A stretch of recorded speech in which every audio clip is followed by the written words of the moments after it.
Welcome to another thrilling edition of PremierTwo. My name is Peter. Thank you for joining me on a beautiful day here in Tokyo, Japan. I will endeavor to entertain you for the next few hours as we talk shop, which is TwitchCon, the LA trip, the enormous charity and kindness of Mr. Ludwig, my birthday, seeing my family, turned 42-year-old just a couple days ago, and of course, incredibly, the cherry on top of the birthday cake is that I got sponsored to play Ghost of Yotei. And if you don't know, Ghost of Tsushima was one of the very first, if not the first games that I ever completed on stream. But like, I'm excited to see all about Ghost of Yotei, and that's just like, I would have played it anyway. And when you get a sponsorship of something you're excited about anyway, it's a dream come true. Hey Pete, happy birthday. How was Mousie's concert? It was awesome to see, and Mousie was so cool. Okay, last time you guys saw me, I was in the middle of a stream. I was playing Hades 2,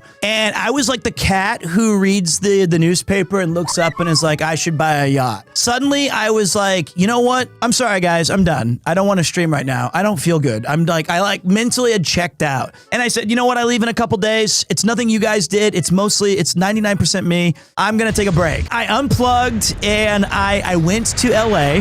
Now, here's a cool little bit of news. I got to be a bougie-ass mother because of my trips to Wales and to Rotterdam and all these other places. I had like 130,000 miles accrued up. They gave me the option to cash in all of my miles, and I had to pay like $300 to upgrade to business. Absolutely took that. Absolutely took that shit immediately. My old bones, I was like, birthday present. And my wife was like, what about when we go to Rotterdam? I was like, see you guys later. I'm taking business class. Bye. My wife, you know, they're like in these tattered clothes and my son has not eaten. I'm like, I gotta go business class. And I get on the plane and they're like trying to stop me at the gate. They're like, sir, this is for business class. And I said, get your hand off me. I'm business class. And they were like, all right, damn. Okay, dude, chill. And they were like, hey, would you like to buy the orange juice or the champagne? I was like, both. And they were like, excuse me, did you want the champagne or the orange juice? Both, bitch. And they were like, damn, okay, that's pretty crazy. So I enjoyed that. I had like this delicious miso mackerel with a cheese board. I had 3 or 4 all free beers. I got to go to the lounge and I had a regular beer in the lounge. I had like this delicious steak, fried rice. I really tapped into it. I loved it. Well, it wasn't so much the subs money. It was the miles I had accrued. So like, that's what was kind of nice. I didn't know how to use my miles anyway. So I had so many stacked up that I was like, okay, this is cool. I can use this before they expire. So anyway, I get to Los Angeles and I'm immediately lost. I have no idea what the I'm doing. And I'm standing in the middle of this terminal looking for my luggage. And this dude comes up to me and I have a picture of him. He's awesome. He goes, hey, Peter. And I look around and he says, hey, Peter. And I go, that's me. What's up, man? And he was like, hey, man, I work here. I'm a huge fan of the show. And I was like, for real? And he has like this thing that's like I forgot, it was like Prospect, or like their little yellow shirt cool dudes at the airport. And he was like, hey, man, are you looking for something? I was like, honestly, I don't know where my baggage. He's like, you coming in from England? And I was like, no, I'm coming in from Tokyo. He's like, hey, it's Terminal 1, right? Why don't you follow me, man? And we got pictures together and that guy absolutely bailed me out. So it's already starting off with me making a mistake and then big man bailing me out. I get outside and this is a lesson for all of you guys who didn't know if LAX had changed a lot. It has. Essentially, what's going on in LAX now is the minute you get off of the plane, you normally would book an Uber, try to get into town, try to do your thing. Nah, no more of that shit, brother. It's like helping out the elderly. Yes, essentially, I was like, can you find me my bags, young man? Well, look at you. I remember when I first, the Wright brothers, we used to make whispers about the flying birds. You can no longer take a ride from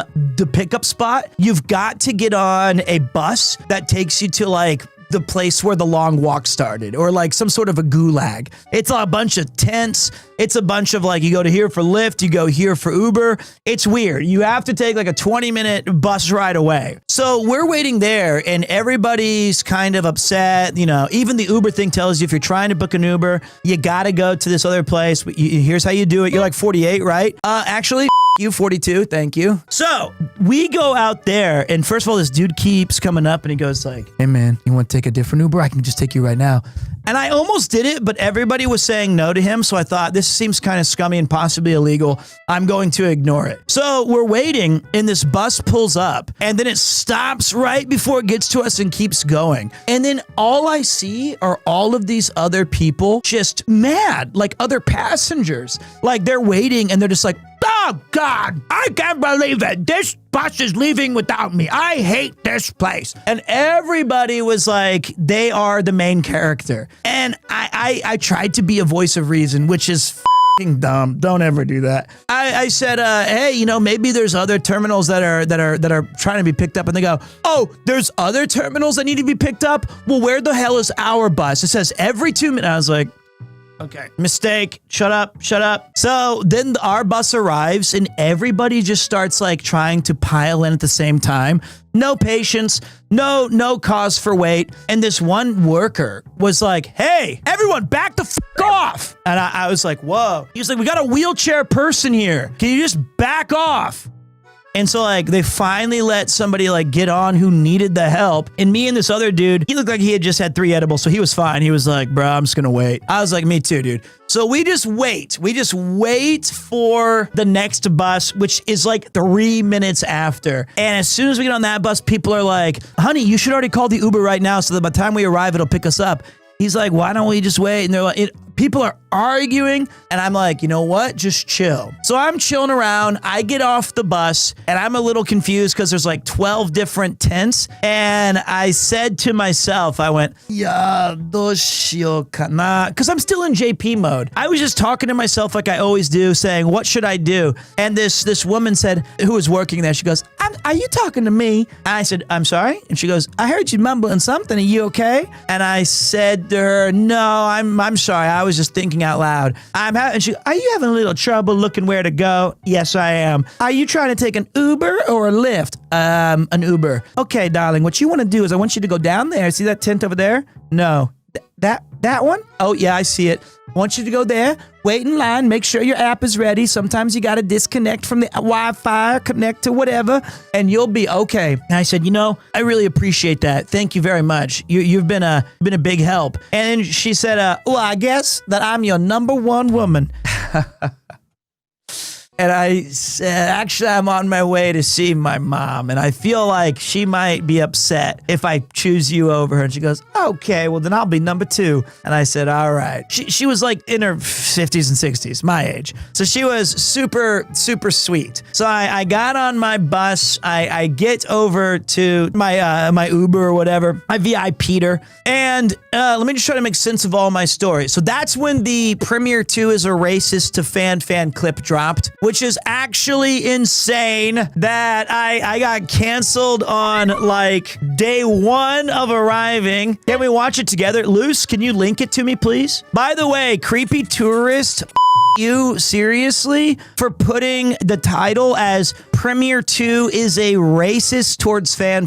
First of all, I've rebranded. Okay, my name is Peter. PremierTwo that means you've confirmed you have not watched the channel in 4 months. That's strike 1 and strike 2. Strike 3 is I'm not a racist. I mean, most of the people were very kind, but I'm not gonna lie. I saw a lot of people who don't know me, don't know my brand, who thinks that like I'm like, oh yeah, I'm from Japan and I want everyone to know it. As you can see, nobody is saying PremierTwo down on the okay? Not a single person said, is that PremierTwo? They're saying Pete. I will spoil part of the story. Fan and I became friends. That's a good news. Here's the moment.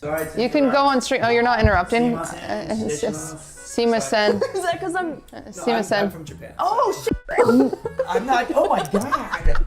You think I just was like, I'll take a guess? That's insane. You thought I would just walk in here and just be like, you know what? I feel cultural. That's so funny. That's so bad. Oh, yep. Yeah, no, he's from Japan. He's Remind you of home. I just don't know. I got one from each Southeast Asian. That was so funny. Okay.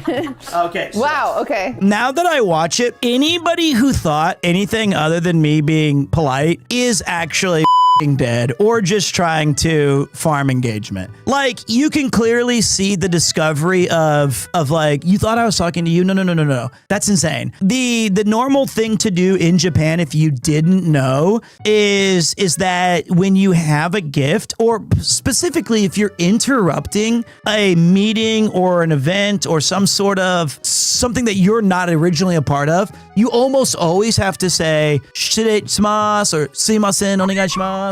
Like, you're entering into this setting, and I was doing that anyway because I have 3 Japanese snacks, right? Like, if they were like Oreo cookies or like chocolate chip, Chips Ahoy, I wouldn't have said sumimasen onegaishimasu. I would have been like, yo, I got you some cookies from the airport. Honestly, she's one of the sweetest people. I really liked her, even though we started that way.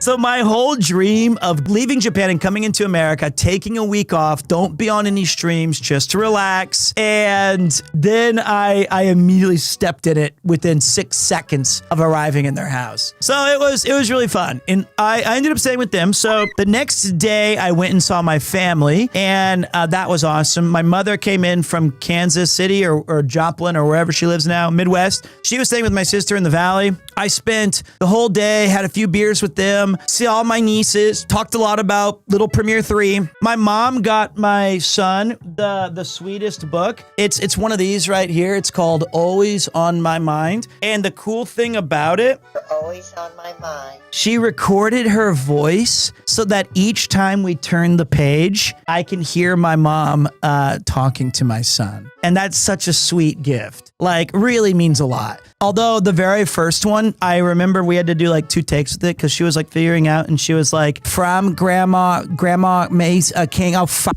It's, let's redo that one. Let's do take 2 so that, he can have, and she was like, okay, let me put down my Prosecco. So then that night, Lud and I saw One Battle After Another, which was an incredibly good movie. And then there was a kind of a miscommunication. So I had talked to Mouse and the incredible Roxy. Like, both of them are just such incredible people. And they had sent me a message a couple weeks ago saying, do you want to come to Mouse's concert? Yes, 100%. And they said, okay, well, it's the day before TwitchCon. And I thought, oh, yeah, I'll definitely be there. In my head, that meant Friday because I primarily go to TwitchCon EU. So I was thinking I'll arrive on Friday, check out the concert. Lud and I can go see the Dodgers on Thursday. This is perfect. So Lud was kind enough to get the ticket sorted. And then I looked at it and I was figuring it out, and I was like, oh no, dude, I'm so sorry. I absolutely screwed this one up. I got to go into town on Thursday. Is there any way you can move the tickets to Friday? And he was just like, yeah, baby. Because, he's the king of cool. He just had it all worked out. It was no problem. I was so thankful. He was scrambling through selling the ticket. Was he really? Did he say that? I feel so bad about that. I genuinely do. He said he didn't sell them. Oh, God. That's bad. That's my bad. That's just, I fucked up. And like, Lud, man, he's just such a nice guy, and he never told me how much he hated me. I feel bad about that. And Swallows games are like $30. I saw this on LSF as like 45 minutes after I left his house. Guy says he won't talk to 95% of the streamers he collabs with after retiring me. I literally think he just means me.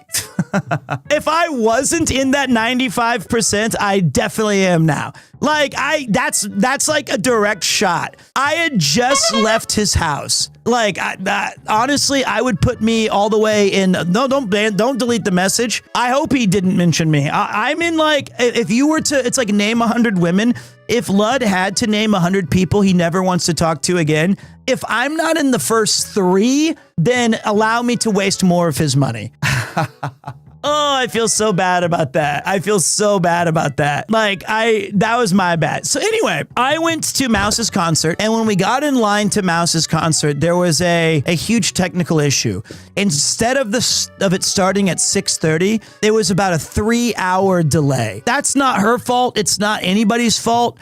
It's just that stuff happens sometimes on like live stream or not like live events and like venues. So you have like 600 people lined up waiting to go, and we're all kind of just figuring out what's going on, what's the news. We're all waiting outside. I tried to do a video where I was running through the crowd and getting messages from some select people saying, "Hey man, what do you think about Mouse? Do you have any messages for?" And I made it about 3/4 around the building, and I got like a pretty serious asthma attack. And I was like, this is dumb. I can't even do like jokey shit without getting ill. But we got to go inside around 9 or 9:30, and it was just an awesome experience. It was awesome. And like the event was incredible. I got introduced to like 12 new talents that I'd never seen before.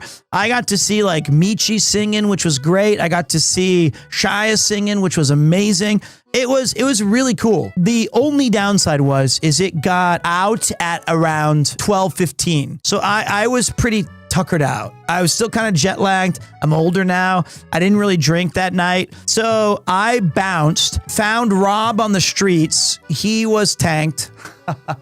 He and I went and got some pizza, and then I went to bed. So it was great. The next day, TwitchCon started, and I hung out at TwitchCon for the daytime. Had a fantastic experience. Then I had to leave around 1 o'clock. I had some duties I was fulfilling at TwitchCon as part of everyone just being awesome. I took some photos with folks, got to meet some people, saw some folks. BB No Money walked past me, and I've seen him a lot because I've seen Mouse's stuff. That's the only song I know him from is the 1-800 song that he did with Mouse. He was going up the escalator, I was going down. I was like, "Yo, man, thanks for the concert last night," and he was like, "I have no fucking clue who this guy is." Like he's like, "Thanks." Then I had to take. This is where it gets a little sketch. I had to take an Uber from San Diego back to LA in order to make the game on time. This is like absolutely crazy, and it's terrifying. Not a good idea. And the thing that everyone told me, yeah, it's like a 2.5-hour drive, 2.5-hour drive, 2.5-hour drive. It's not. It's 4.5 hours with bad traffic. So I'm getting into Lud's place like really late, and I'm apologizing. Should I meet you at Dodger Stadium? He's like, "No, it's cool, man. Just meet me here. We'll jump on the bike." And I'm like, "Excuse me?" So then I get to his place. I'm dashing. I've got my little shoulder bag that Connor had gotten for me a couple birthdays ago, and we didn't speed. There's no chance to speed in LA when there's no traffic moving. So I've never been on a motorcycle in like 30 years. Jokingly said that I was holding on to dear life. I was not joking. There's no joking about it. I was terrified. I don't know how to do this. I don't know what I'm doing. So I first grabbed his shoulders like it's like I'm about to give him a massage. And then like he starts going, and this sounds more sensual than it is, I guess. I was holding on to his shoulders, and at one point as we were going, I got so scared I was gonna fall off. I like reached my left hand around, and I had him in like a chokehold, and he was like, "Not a good idea, actually." And I was so scared, and I have this helmet on, and I'm going like, "Yeah, I'm having a good time." It was so scary for me. So we get to the stadium. Honestly, for the first 5 innings of the game, my legs were shaking like jello. And I thought it was because I was in like a seat or something. It wasn't. It was because I had squeezed them so tight against the bike that I was so fucking scared. It was awful for me, but I really appreciate him. So we get to the bike, we drop it off, we run to the thing. We're just like 5 minutes before the game starts. I was saying thank you, I'm sorry, and he's like, "It's all good, baby, what's good?" So we get there and the guy stops us at the gate and he said, hey man, sorry, no bags that are bigger than like this. I said, what? No bags? He was like, yeah, there's no bags allowed unless it's clear. And they said no helmets either. And so I couldn't believe that. So they took the helmets. We hid them behind like a bush based. And then we had to go to a locker across the parking lot where I had to pay like $10 to store my bag. And he was like, bro, what the fuck? Do you have like a Nintendo Switch Lite? These are small. Wow. And he was like, you have a battery? You have like all this junk? I was like, I didn't know. I was like in a 4-hour Uber. It was like all my necessities. So we go into the stadium. Finally, we hear the crowd erupt as we're punching our tickets. That was Ohtani's first home run that we missed. That was definitely Lud's fault for driving slowly when I was choking him out. So we missed the first home run. And I said, Lud, I gotta get a jersey. I gotta get my gear. And he's like, okay, baby, no problem. Let's go get it. So we go into the field stadium store or whatever. And I was like, wow, these jerseys are pretty big. I'll get a small. And I put it on. I was like, I'm way too fat for this. And so I was like, well, let me try a medium. And I saw the one that said Ohtani and it was hanging up and I grabbed the medium. I ran and grabbed a hat. I couldn't find the ones that had like the little adjustable. So the guy was like, yeah, you're like 7'5". I'm not. It's way too big. And then we get into line and I was stunned. A jersey and a hat was 300 bones. That's a lot. That was crazy. $300 USD for a jersey and a cap. Normally, like in Japan, that would be less than $100. Yeah, it was at the baseball stadium, sure. But it was very surprising. We're getting out of the store. Lud's ahead of me. And this guy's just like, yo, man, I see your ticket. And I show him my ticket and he was like looking past me. He was like, yo, man, I swear I've seen that guy before. Is he like a YouTuber or something?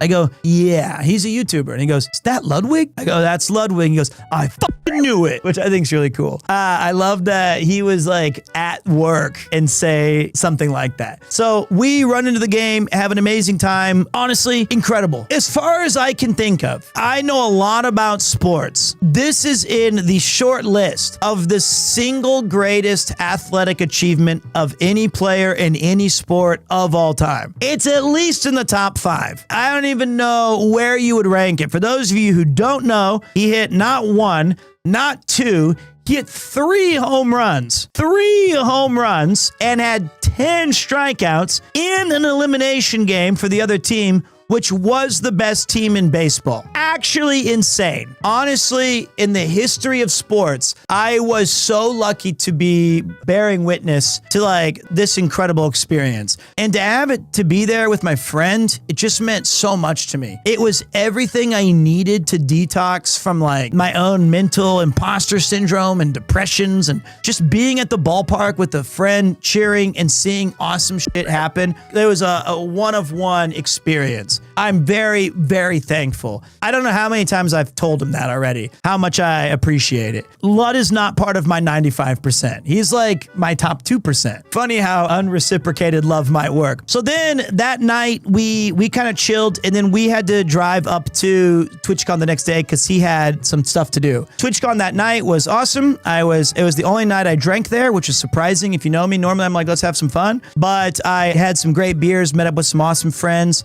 I got to see some familiar faces. The only downside is I felt that the setup of TwitchCon weirdly was not conducive to actually meeting viewers or connecting in the con. It was like weirdly large and tough to have an intimate moment of like saying, thanks for watching or I appreciate it without being pulled in all these different directions. I like the EU one a bit more because it feels like it moves it a little bit slower. And obviously, I mean, there's already enough documented about how just wretched all of the safety concerns were. Although, like, I think it is important to note that TwitchCon does have safety and it has like some setups, which makes it even more apparent when they fail that who's in charge of this, right? Like, I find it disingenuous to say like there's nothing because there is stuff, but like, and it's on its surface, you would think it's decent enough. Like, it's kind of hard to get in. You got to like do stuff to go on the meet and greets. You should have to be a license. Like, you have to go ahead and like scan in and do stuff. Like, there is things, but then it was so easily bypassed or obviously not up to professional standards. That almost makes it worse than like no security. To say you have it and then just have it not work is almost worse, in my opinion. I think that's an important distinction though. And I feel like when people are like, oh yeah, it was nothing. No, there was. That's what's fucking nuts. So I did see Will Neff. Honestly, the biggest regret I have is that, let me just put it this way. When I got into LA, I was not in a good mental state. I mean, I was like straight up depressed. I was like, I was just going through it. This has been a really rough 6 months for me, right? And I feel better than ever right now in this chair. Excited to be here, super pumped. I was like uber disappointed and depressed and just seriously like not myself. And so my regret was I did not use this opportunity to go out and do as much as I could every night. I was content with sitting on the couch, seeing Lud and just talking about my foibles because he's a great listener. That was, and I regret not being able to see Will more. I saw him at TwitchCon briefly. I regret about not going out to more parties, but I just kind of needed me time, you know? I just needed to kind of refocus. That's just sometimes how it is. And I felt like if I had tried to go out and do stuff, I wouldn't have been me and they would have been getting a shortchanged experience. Hopefully nobody took it personal. So the one night I did go out though, I did see Mad Lena, which I want you guys to look at this. There was a range of streams where a user named Mad Dog would come in here. They never said anything other than all caps, highlight message, Pete. Do you remember Mad Dog BT? Like it was every stream right around the beginning, just a bunch of Pete's, then they would bounce. I met them at TwitchCon. And let me just tell you, it is not even close to what I thought the Mad Dog was in my mental image. Not even close. It was a petite girl, yes. But I had left on like a Saturday and I was walking out towards the venue. I was like outside and this person said, hey, Pete, can I get a picture? And I was like, nah, I'm a little busy, peace. And then I turned around and I was like, I'm just kidding. Is a present but from their me to face was like, what a dickhead. And I was like, no, I was just kidding. Seriously, I was just playing. Of course I got time for a picture. It's why I'm here. And then I spent the rest of that conversation being like, no, I was seriously kidding. I'm very sorry. I got to have this moment with them and they were like, I'm Mad Dog. I was like, no fucking way. They're like, do you remember me? I was like, yes, obviously, I remember you. It was great that you always came in and said, Pete. And I know that you never deviated from that. That was your consistent go-to. And I always appreciated that. Thank you, Mad Dog. I actually just kind of sat in my hotel room on the final Sunday night because I was just kind of recovering and doing my thing. And Rob said, hey man, come on, let's go for a walk. And I said, all right. Got to see some incredible streamers that I've looked up to and wanted to meet. I walked past a bunch who obviously had zero clue who I was, and that's totally fine. I networked, and at midnight, Rob was like, hi mate, happy birthday. Thank you so much, man. I appreciate it. He goes, yeah, that's it. All right, f*** off. We got to have a birthday kind of chat together. We went and got a Hebrew National hot dog, which was one of my favorite brands from back in the day. Then I went back to Lud's, and let me just say it again. He was kind enough to take me out to dinner for my birthday. I'm just going to put this out there. I've been in the business for at least 5 years. I'm very lucky to be where I'm at, and I get to collab with incredible people. Connor, Rob, Chris, Mouse. I mean, that's the short list. Rainho did duck me the entire TwitchCon, but I'm not mad at her. I've met hundreds of incredible people that it would take me another hour to name them all. Several in the VTubing community, a bunch that I have come to Japan and been friendly. Like, I am a very, very lucky person. But there is a real genuine kindness to Lud that was extended to me and my family that I will never forget. Like, it's so incredibly kind that he took care of me and was able to just be a friend, right? Like, take me places, carve out time, especially around all the stuff going on in LA and TwitchCon. And, you know, LA can be an expensive place to be. And he stuck up and got me like these incredible experiences. Some of which I didn't even have time to share with you guys, probably never will. But like, we did some cool stuff, spent a lot of time together, and it's nice to help the elderly.